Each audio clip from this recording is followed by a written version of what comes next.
Good morning, student. Today we discuss the topic charge and Coulomb's law. Before we begin the topic, please like, share and subscribe my channel. Electrostatics का क्या मतलब हुआ? मतलब इसमें electron होंगे और वो इलेक्ट्रॉन कैसे होंगे? रेस्ट में। हाँ, इस ब्रांच में इलेक्ट्रोस्टैटिक्स में चार्ज पार्टिकल कैसे होते हैं? रेस्ट में होते हैं। चार्ज पार्टिकल जो रेस्ट में होता है, charge particle in rest produces only electric field, केवल ये इलेक्ट्रिक फील्ड को प्रोड्यूस करेगा। Charge particle is the internal property of a matter. ये चार्ज पार्टिकल है, किसी भी मैटर का इंटरनल प्रॉपर्टी होता है। इसको ना तो आप क्रिएट कर सकते हैं और ना ही डिस्ट्रॉय कर सकते हैं।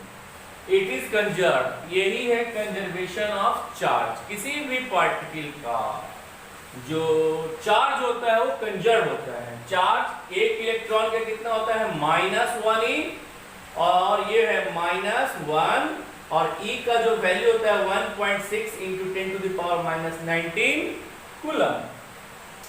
चार्ज ऑफ वन प्रोटॉन, एक प्रोटॉन का चार्ज कितना होता है? +1e, यानी +1, और E का जो वैल्यू कितना हुआ? 1.6 × 10⁻19 कूलम। न्यूट्रॉन, इसका कोई भी चार्ज नहीं होता है, ये चार्जलेस है, और E का जो वैल्यू लिखते हैं वो कितना लिखते हैं? 1.6 × 10⁻19 कूलम। अब क्या है? चार्ज पार्टिकल पॉजिटिव है या निगेटिव है? अब जैसे एग्जांपल लेते हैं, क्लोरीन है। क्लोरीन का एटॉमिक नंबर कितना होता है? 17, और इसमें 17 इलेक्ट्रॉन है।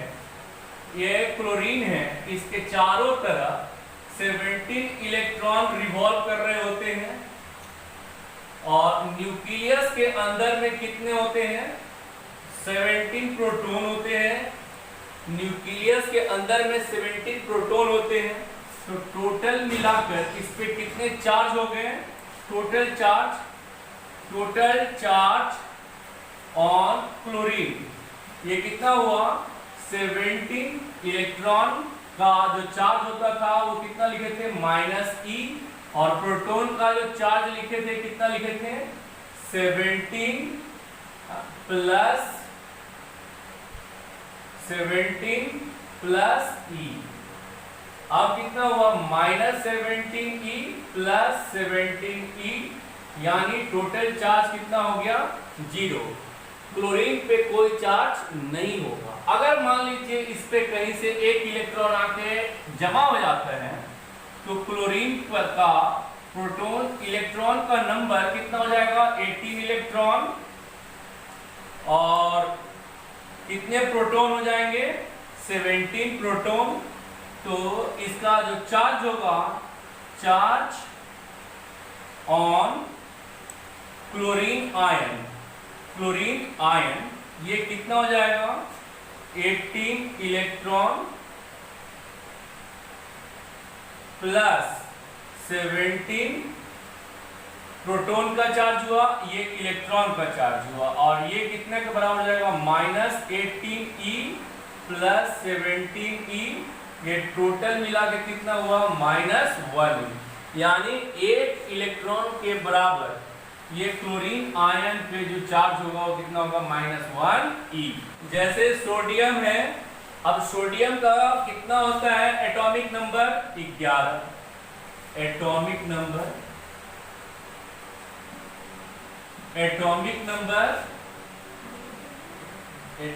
नंबर 11 है।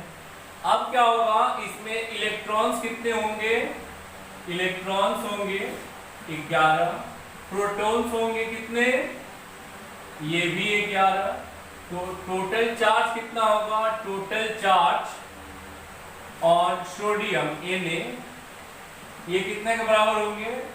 -11e प्लस प्रोटॉन्स का +11e, तो टोटल चार्ज कितना हो जाएगा 0। अगर ये एक इलेक्ट्रॉन किसी को डोनेट कर दे तो सोडियम आयन पर कितना चार्ज हो जाएगा, मतलब टोटल नंबर ऑफ इलेक्ट्रॉन्स कितने हो जाएंगे अब इसके 10 इलेक्ट्रॉन्स, और प्रोटॉन्स की संख्या कितनी होगी 11 प्रोटॉन्स। तो total charge on sodium ion कितना होगा, total charge -10e plus 11 protons है प्लस 11e, ये होगा 1e। Total charge sodium ion पे कितना होगा +1e। अब क्या है कि इलेक्ट्रॉन का ट्रांसफर कैसे होता है, ये एक ऑब्जेक्ट है इनिशियली न्यूट्रल है, ये दूसरा ऑब्जेक्ट है ये भी इनिशियली न्यूट्रल है। अब दोनों को रब कर दिए तो एक इलेक्ट्रॉन फर्स्ट ऑब्जेक्ट से सेकेंड ऑब्जेक्ट पे ट्रांसफर हो गया। तो जो ऑब्जेक्ट इलेक्ट्रॉन को लूज करता है वो पॉजिटिवली चार्ज होता है, और जो ऑब्जेक्ट इलेक्ट्रॉन को गेन करता है वो निगेटिवली चार्ज पार्टिकल होता है। तो जो चार्ज हो जाएगा टोटल वो कितना के बराबर लिख देंगे +-n × e।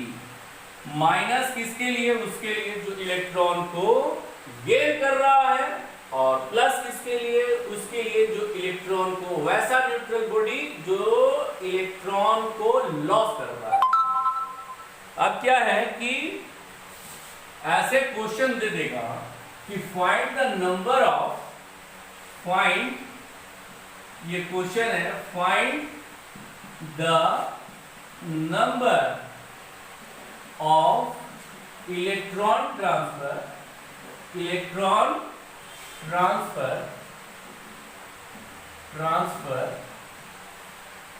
so that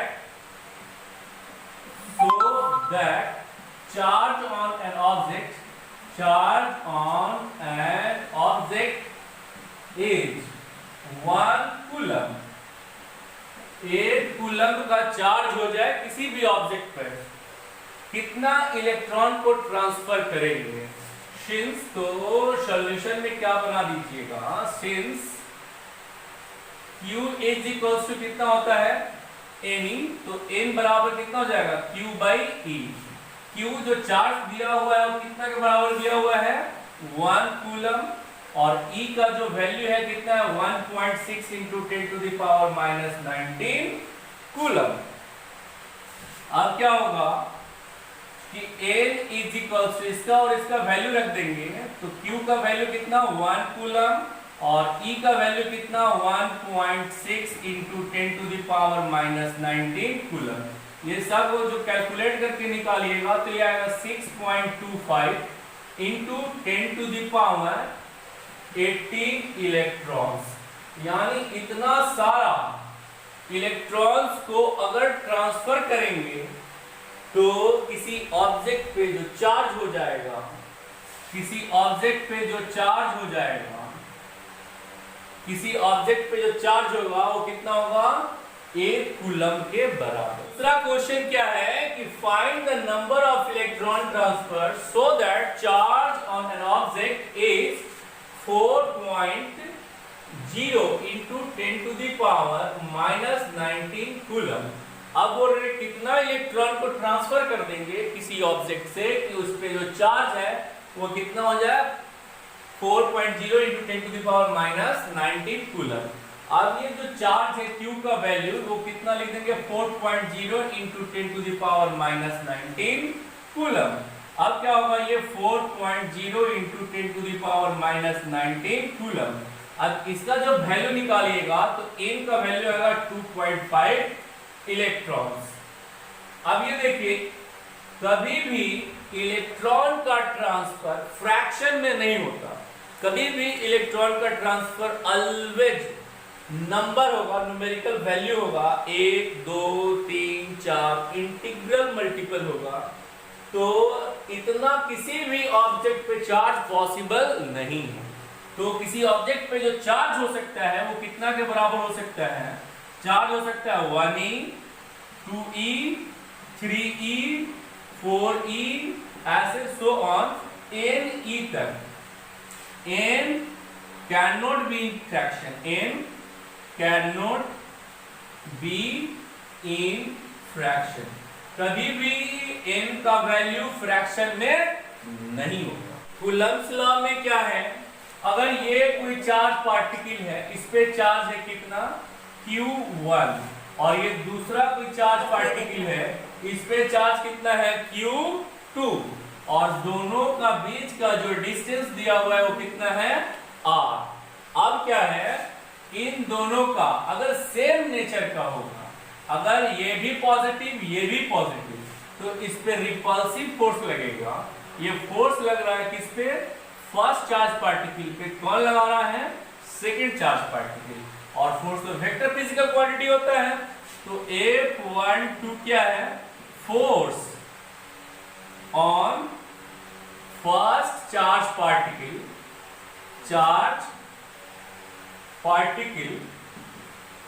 due to second charge particle. और अब ये इस पर अगर सेम नेचर का है तो ये इस पर इधर की ओर फोर्स लगाएगा, ये सेकेंड ऑब्जेक्ट पे सेकेंड चार्ज पार्टिकल पे फोर्स लग रहा है। कौन लगाया, फर्स्ट चार्ज पार्टिकल। तो F21 force on second charge particle due to first charge particle कितना के बराबर होगा, force on second charge particle due to first charge particle. According to third law से फोर्स F12 ये बराबर होगा F21 के। हाँ, लेकिन दोनों का डायरेक्शन अलग अलग है, इसलिए यहाँ पे माइनस कर देते हैं और दोनों का मैग्नीट्यूड इक्वल होगा। According to third law every action has equal and opposite reaction, तो ये दोनों फोर्स बराबर होगा और ये फोर्स को कितना लिख देंगे, कैपिटल F। अब क्या कह रहा है कूलम्ब्स लॉ में, ये जो फोर्स ऑफ रिपल्सन अगर अपोजिट नेचर का होता तो क्या होता, अट्रैक्शन। तो फोर्स ऑफ अट्रैक्शन या रिपल्सन ये डायरेक्टली प्रोपोर्शनल होता है product of their charges Q1 Q2 के, और फोर्स ऑफ अट्रैक्शन या रिपल्सन ये डायरेक्टली प्रोपोर्शनल होता है 1/r², मतलब इसका inversely proportional to square of the distance between the two charges. अब प्रोपोर्शनलिटी का साइन हटाते हैं तो कांस्टेंट k डाल दिया जाता है, तो F बराबर कितना हो जाएगा, k Q1 Q2 by r²। यहां जो k का वैल्यू है वो कितना होता है, 9 × 10⁹ न्यूटन मीटर स्क्वायर पर कूलम्ब स्क्वायर। इसको याद रखिएगा। अब सारा फार्मूला इसी पे हम लोगों का, इसी फार्मूले पे सारा न्यूमेरिकल सभी बनेगा। अब क्या है, Q1 और Q2 अगर ये दोनों पॉजिटिव चार्ज होगा तो इस पे ऑलवेज रिपल्सिव फोर्स लगेगा। अगर ये दोनों निगेटिव चार्ज होगा तो ऑलवेज रिपल्सिव फोर्स लगेगा। अगर ये पॉजिटिव हो और दूसरा निगेटिव हो तो अट्रैक्टिव फोर्स लगेगा। ये कैसा फोर्स है, रिपल्सिव फोर्स। ये भी कैसा फोर्स है, रिपल्सिव फोर्स। और ये कैसा है, अट्रैक्टिव फोर्स। तो अगर सेम नेचर का रहेगा दो चार्ज पार्टिकल तो रिपल्सिव फोर्स लगेगा, और अगर अपोजिट नेचर का अगर कोई चार्ज पार्टिकल होगा, अपोजिट नेचर का चार्ज पार्टिकल होगा तो अट्रैक्टिव फोर्स लगेगा। अब एक दो क्वेश्चन हम लोग बना लेते हैं। अब एक क्वेश्चन क्या है कि ये एक चार्ज पार्टिकल है Q1 और ये है 3 माइक्रो कूलम्ब का, और ये जो चार्ज पार्टिकल है Q2 ये है 4 मिली कूलम्ब। हाँ, माइक्रो का मतलब क्या हुआ, 3 × 10⁻⁻6 कूलम्ब। Q2 4 मिली का क्या मतलब हुआ, 10⁻³ कूलम्ब। और ये दोनों का बीच का distance r is equal to दिया हुआ है, मान लेते हैं 1 मीटर। तो ये भी पॉजिटिव, ये भी पॉजिटिव, तो इस पर रिपल्सिव फोर्स लगेगा और ये फोर्स का जो मैग्नीट्यूड होगा वो कितने के बराबर होगा, k q1 q2 by r square.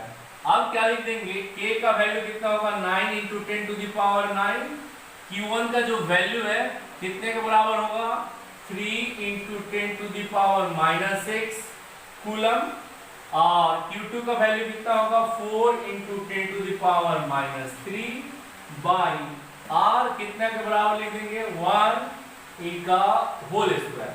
R का वैल्यू 1 दिया हुआ है, तो फोर्स कितने के बराबर हो गया, ये 9, ये कट गया।